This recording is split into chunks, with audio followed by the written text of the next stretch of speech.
This experiment showed that people would rather choose torture than disobedience.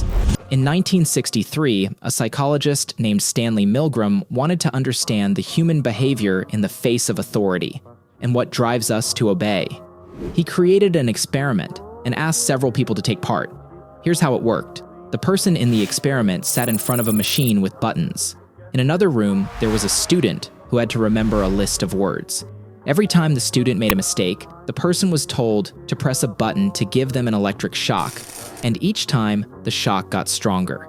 If the person agreed, the experiment began. At 75 volts, the student started to groan.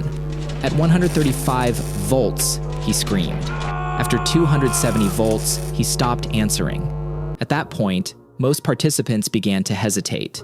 But the experimenter had clear instructions: reassure them and remind them they would not be held responsible. And if someone wanted to stop, they were told, "Please continue. You must go on. You have no choice." The experiment stopped only if the person refused many times or gave the highest shock 3 times. In the end, the truth was revealed. No real shocks were given, and the student was just an actor. When Milgram shared the results, people were shocked that so many participants had followed orders and kept giving shocks, even though they were fully aware of the potential harm. This experiment showed how strong obedience to authority can be, even when it goes against our morals. It helps explain how regular people can do terrible things just because someone they perceive as an authority told them to.